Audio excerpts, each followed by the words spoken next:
What's up, school fans? Welcome back to Time Out.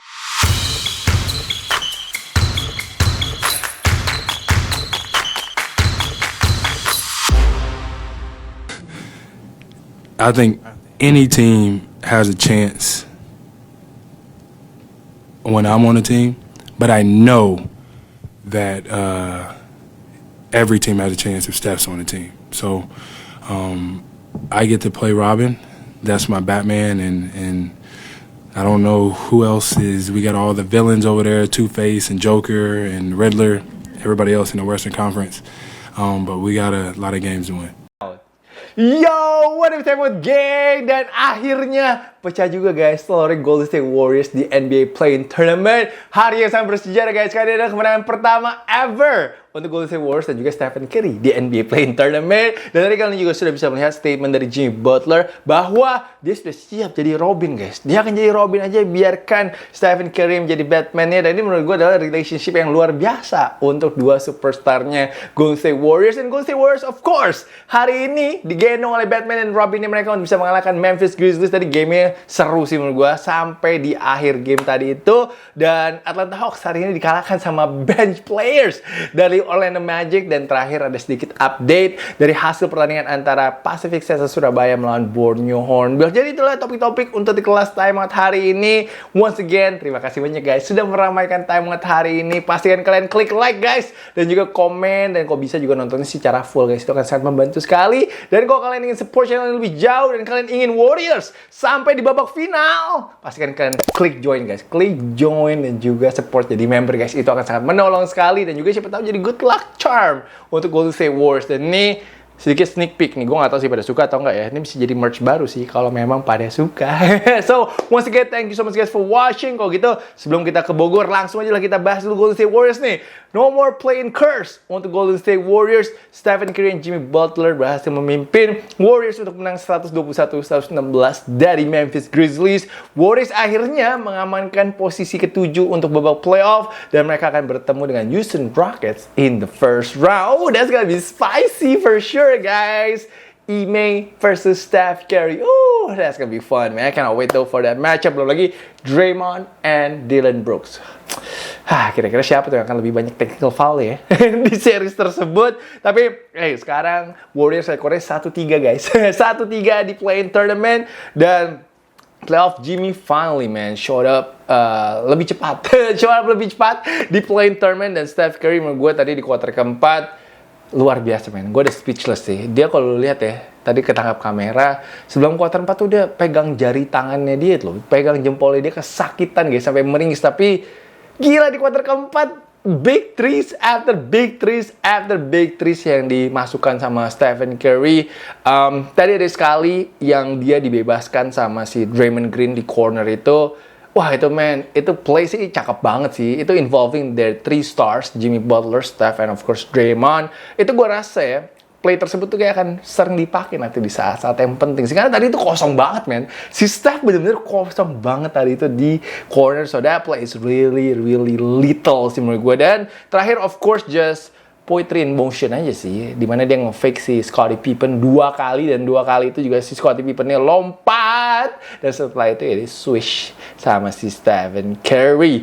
Memphis tadi sebenarnya juga ada kesempatan ya untuk send the game ke overtime, tapi dia malah nggak bisa inbound bolanya dan terkena 5-second violation.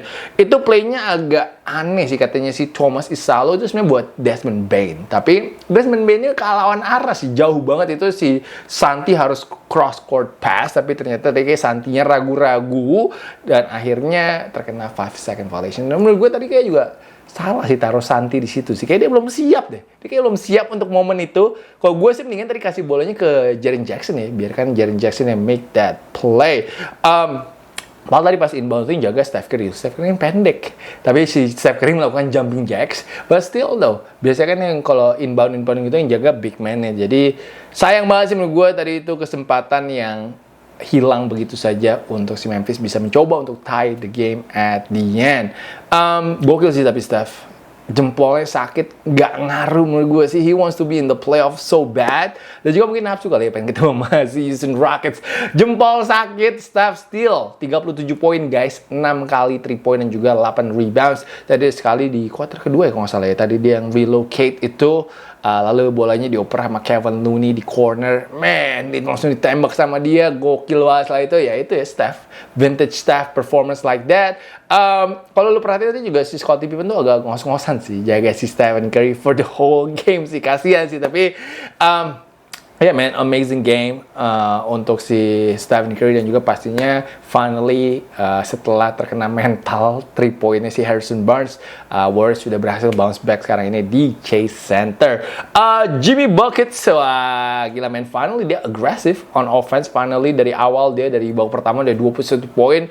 Itu bener encouraging banget sih menurut gue untuk fansnya Warriors, karena lu tahu kan biasanya Jimmy suka ngedrive, bukannya di layup bolanya sama dia dioper, tapi hari ini dikit-dikit pasti dia tiba-tiba udah ada di free throw line, which is really good untuk si Golden State Warriors. Jimmy led the way tadi dengan 38 poin. Ini adalah poin terbanyaknya dia saat sedang ataupun setelah dia pindah menjadi pemain Golden State Warriors. Jimmy efficient banget man, mainnya tadi dengan 60% shooting from the field. Dia juga tadi kalau nggak salah ada 7 rebound, 6 assist dan juga 3 steals as well. Gua rasa Jimmy emang gitu ya, bisa flip the switch aja gitu, langsung dia tiba-tiba gacor offense-nya, and yeah, the Jimmy Butler experience is real guys, dan ini sekarang yang dirasakan sama para fansnya Dub Nation. Setelah itu ada Gary Payton hari ini yang 12 poin, ada Quinton Post 11 poin. Post tadi di babak pertama menurut gue patut dikasih back credit sih, dia masuk langsung bisa nyetak poin, dimana itu sangat timely basket banget untuk si Golden State Warriors. Draymond fall out di game ini, tapi tetap dapat 10 rebound. Dan gue gak tahu kenapa si Steve Kerr masih gak mau mainin si Jonathan Kuminga sih. Padahal tadi Buddy Hield sama si Potts itu buset dah, busuk banget guys mainnya, busuk banget tidak berdua nembaknya. Walaupun Potts terakhir ada block tadi keren, cuma memang asemnya di call foul sama wasit, very questionable call. The last 2 minutes tadi agak shaky sih call-callnya dari wasit. Mereka kayak trying to extend the game, gue nggak tahu sih. Jadi agak ada beberapa game yang menurut gue, ada beberapa call yang menurut gue harusnya nggak usah di call sih sama wasit. Moody juga nggak gitu bagus hari ini menurut gue mainnya, tapi emang dia tadi ada satu very nice dunk tadi, kalau nggak assist dari Steph Curry. Jadi itu kenapa menurut gue, man, they need Jonathan Kuminga bro, apalagi di next series lawan Houston Rockets. I think Jalen Green lo harus taruh Jonathan Kuminga sih. I know you're gonna put probably Butler, lalu juga Moody, and then of course maybe Guy Santos, you can throw him on Jalen Green also, tapi Jonathan Kuminga sih menurut gue yang bisa sih keep up dengan Jalen Green nanti ini di next series. But congratulations kepada semua fans Warriors, kalian akhirnya lolos ke babak playoff. Jadi nggak usah tegang guys, nggak usah tegang, weekend ini udah aman, udah lega lah ya pokoknya ya. Sedangkan tadi dari Memphis, Desmond Bane padahal tadi ada big game ya, 30 points dan juga 6 rebound, tapi still not enough. Zach ini double-double 14 poin dan juga 17 rebounds. Tadi memang yang sangat disayangkan untuk Memphis adalah Ja Morant ya. Ja Morant tadi sempat injek kakinya Buddy Hield ya, juga sprain his ankle. Dia balik lagi, tapi lu bisa lihat lah si Ja pincang banget. Tadi pun juga dia, kalau gue lihat sempat minum painkiller untuk dia bisa kembali lagi. But luar biasa banget sih efforts dan juga hatinya Ja yang tetap pengen fight untuk Memphis Grizzlies tadi ini. Ja tetap selesai dengan 22 poin in 32 minutes. Kalau nggak salah juga JJJ 18 poin, but sayang aja sih came up short si Memphis Grizzlies hari ini. Tapi gue cukup yakin sih lawan siapapun itu di game berikutnya, gue cukup yakin bahwa Memphis akan bisa secure the 8th seed nanti ini. Sedangkan Atlanta Hawks hari ini got destroyed by Anthony. Nggak disangka-sangka sih hari ini yang bawa Magic menang malahan Cole Anthony dan juga si Anthony Black serta juga si Wendell Carter Jr. But the Magic sekarang ini akan ketemu dengan the defending champion Boston Celtics setelah mereka mengalahkan Atlanta Hawks hari ini 120-95. Atlanta Hawks sebenarnya tadi kalah gara-gara menurut gue sayang banget loh, mereka tadi udah bisa sedikit limit si Paulo Franz juga hari ini shootingnya jelek. Sebenarnya Orlando Magic juga overall nembak 3 poinnya juga nggak gitu bagus-bagus banget sih, kalau nggak salah 11 dari 29. Tapi sayangnya memang that non-Trae Young minutes aja sih untuk si Atlanta Hawks. Tadi makanya itu kenapa si Trae Young sampai frustasi banget. Dia sampai tantrum guys. Sampai tantrum dia nge-fake si wasitnya tadi. Itu kenapa dia kena ejected at the end. Padahal dia habis bikin highlights sih. Tadi nutmeg si Wendell Carter for a layup. Tapi dia itu yang pertama technicalnya itu gara-gara dia ngoper bolanya agak kenceng ya ke wasit. Itu kena tag. Dan setelah itu ya dia kind of mock the referee itu how he got ejected tadi at the end. Trae tadi tetap finish with 28 points tapi nembaknya 8 dari 21. Ya dia mungkin tadi pas di kuarter ketiga itu sebel kali udah sempat beda 3 poin. Kalau nggak salah dia sempat duduk sebentar, tiba-tiba timnya kena blitz, kena run 35-14. Apalagi tadi di fourth quarter juga bener didominasi banget sama si Orlando Magic. Tadi ada satu stretch di mana Cole Anthony 3 point, lalu ada Paolo nge-point, lalu terakhir dikenain 3 point lagi sama si Anthony Black. Yeah, it was really bad game. It was a really bad game untuk si Atlanta Hawks dan juga pasti juga Trae Young. Menurut gue Trae Young tadi beberapa kali lumayan nyebelin juga sih mainnya sih. Dia kayak coba-coba cari foul gitu loh, foul baiting banget tapi nggak dapet foul dari wasit. Akhirnya itu juga mengganggu untuk momentumnya dari Atlanta Hawks. Tapi tadi juga temen-temennya nggak ada yang ngebantu juga sih, cuma si Georges nih yang aja 15 poin. Ini kenapa menurut gue ya itu si Atlanta Hawks sedikit blunder ya, nge-trade Bogdan Bogdanovic lalu juga si DeAndre Hunter. Ini di saat-saat momen seperti ini menurut gue dua pemain itu pastinya bisa ngebantu banget sih untuk si Trae Young. And of course kehilangan Jalen Johnson salah satu mungkin yang harusnya jadi most improved player juga sayang banget sih, karena ya of course impact-nya juga besar banget untuk tim ini. Sedangkan untuk Orlando Magic tadi Paolo obviously awal-awal hampir aja offense-nya hancur banget, tapi di babak kedua kayak lumayan ketemu tadi. Franz he did everything else other than shooting in this game. Tapi itu ya untungnya ya role players-nya si Orlando Magic hari ini step up semua. Cole Anthony jadi big spark of the bench for the Magic. Dia tadi 26 poin dan juga 6 assist. Plus minusnya 32.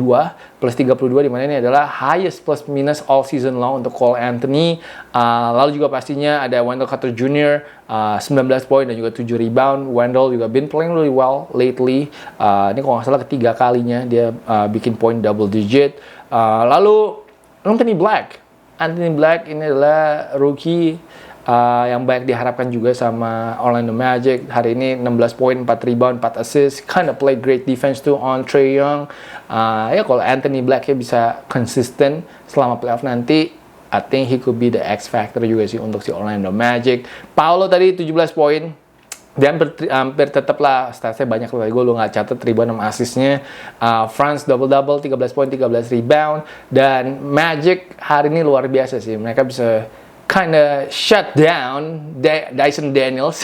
Gue shutdownnya tau gak kenapa? Karena gue pengen bilang bahwa Dyson Daniels pertama kalinya sejak Desember 11 dia itu zero steal guys. Biasanya kan ini stealnya 5, 6, 7 gitu. Tapi hari ini mereka benar hati-hati banget sih saat dijaga sama si Dyson Daniels. Tadi fansnya Orlando pada track we won Boston sih. Hati-hati guys, Boston still the defending champion. They are still the favorites di Eastern Conference untuk bisa masuk ke babak final. But hey, udah gak sabar sih gue untuk lihat the presence against the future. Of course, the presence adalah Jason Tatum and Jaylen Brown melawan Paolo dan juga Franz Wagner. Gila men, kalau Paolo jaga Tatum, that matchup gonna be really, really dope, man. I can't wait for that. But karena kita akan bahas untuk game besok, gue ada sedikit prediksi aja. Eastern Conference besok kelihatannya akan seru sih. Battle of dua tim yang lagi hot masuk ke play-in ini. Ada Chicago Bulls melawan Miami Heat.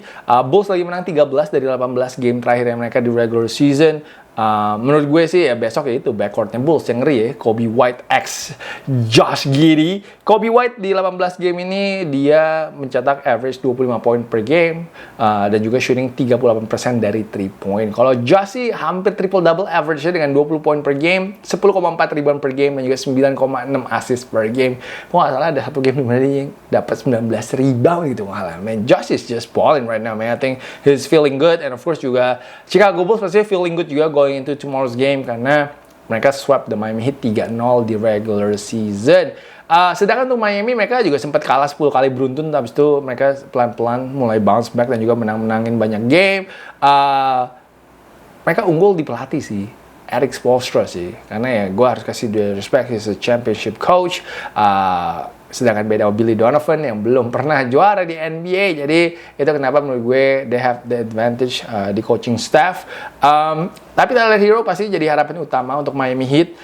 Average-nya 28 poin dan juga 10 rebound per game sejak si Jimmy Butler pindah dari Miami Heat. And of course Bam juga besok harus agresif banget offense-nya kalau mereka pengen punya kesempatan menang. Tapi gue sih besok tetap pegangnya Chicago Bulls sih untuk bisa memenangkan game ini. Sekarang kita pindah ke Western Conference, ada Dallas Mavericks melawan Sacramento Kings.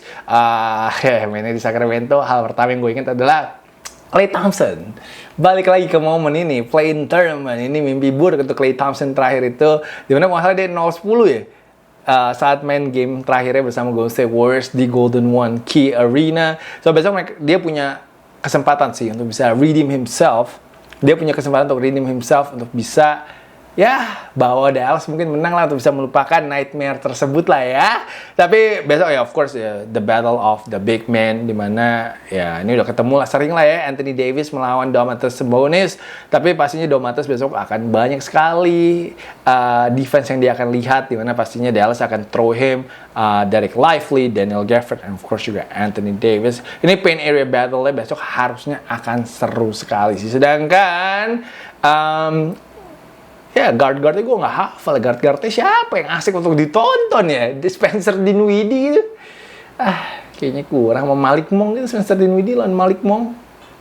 I don't know. Tapi besok menurut gue X factor-nya untuk Sacramento adalah Keegan Murray sih. Kalau Keegan Murray besok ke get hot, itu akan ngeri banget sih untuk Dallas. Tapi gue besok bilang kayaknya akan menang besok Dallas. Gue gak tahu kenapa feeling gue Dallas sih. Dallas kayak lebih solid aja kayak mereka tuh punya pembuktian aja setelah tadi juga Nico Harrison ngadain press conference ya, tanpa boleh direkam, tanpa boleh bawa audio juga. Jadi should be interesting tomorrow sih, Dallas lawan Sacramento. So, tapi siapapun yang menang itu menurut gue akan tetap kalah sih dari Memphis in the next game. Nah, sekarang kita akan pindah sedikit ke IBL guys. Hari ini baru saja IBL memutuskan secara resmi hasil pertandingan untuk Borneo Hornbills melawan Pacific Cesar Surabaya. Setelah melakukan pendalaman dan juga mediasi dengan kedua tim, akhirnya skor yang dianggap sah adalah Pacific menang 96-95.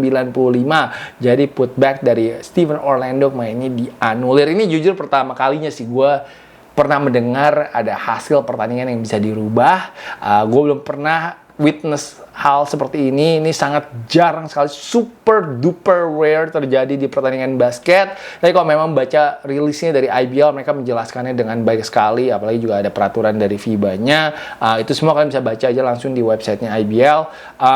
Ya memang itu semua sebenarnya bisa dilakukan dengan bukti-bukti yang kuat di lapangan.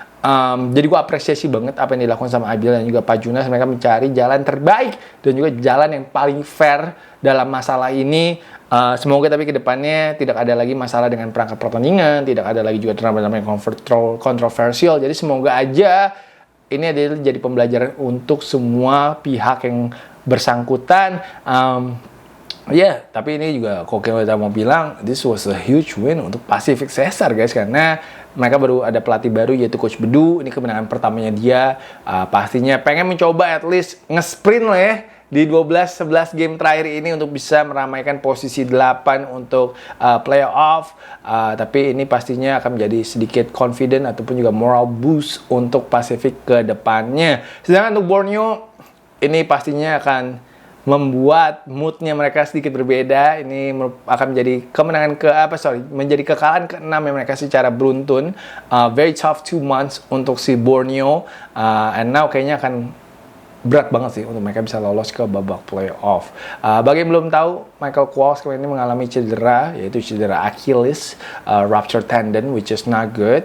Itu dia mungkin harus istirahat sekitar 4-6 bulan. Kita masih belum tahu apakah dia bisa bermain lagi atau tidak season ini. Jadi kalau Borneo mau tetap mencoba fight for a playoff spot, they have to find his replacement really quick sih. Dan juga yang udah pasti aja sih menurut gue sih.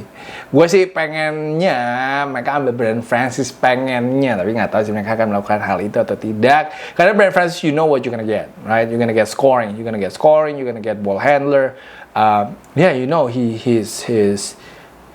knows the competition really well. Dia udah pernah main di IBL 2 tahun. Jadi we will see lah. Tapi nanti karena sekarang ini kan mereka memasukkan nama Akim Scott, assistant coach mereka. Itu juga shocking banget karena orang-orang juga kaget. Kok bisa ya pelatih, jadi pemain gitu ya. Tapi emang nggak ada peraturan yang melarang hal tersebut setahu gue. Dan of course dokumennya Hakim udah ada di IBL, karena dia udah pernah main buat Trans, dia udah pernah main buat Borneo.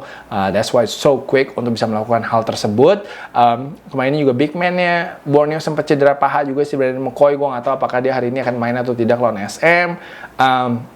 So I'm praying untuk Borneo, hopefully things will get better there. Ini jelas gak ada yang nyangka sih kalau Borneo ya akan kena unlucky, akan kena bad luck seperti ini, karena ya mereka had a very busy off season di mana mereka mendatangkan banyak sekali pemain-pemain lokal dan juga heritage seperti Xavier Ford. Jadi mereka adalah sebenarnya harapannya untuk bisa masuk ke 4 besar, tapi ya dengan badai bad luck ini gue nggak tahu sih nanti bagaimana mereka bisa overcome it. Gue penasaran banget apa yang akan dilakukan sama Borneo dan juga sama Rivaldo.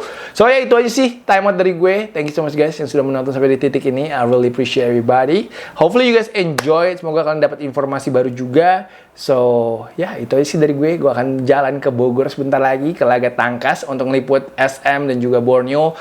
Hopefully it's gonna be a fun game. Hopefully akan seru sampai habis juga sih gamenya. So ya, jangan lupa untuk like, jangan lupa untuk komen, jangan lupa untuk subscribe, jangan lupa untuk apa lagi ya? Itu aja sih. Thank you so much guys for watching. I'll see you guys again very soon. Peace out everybody.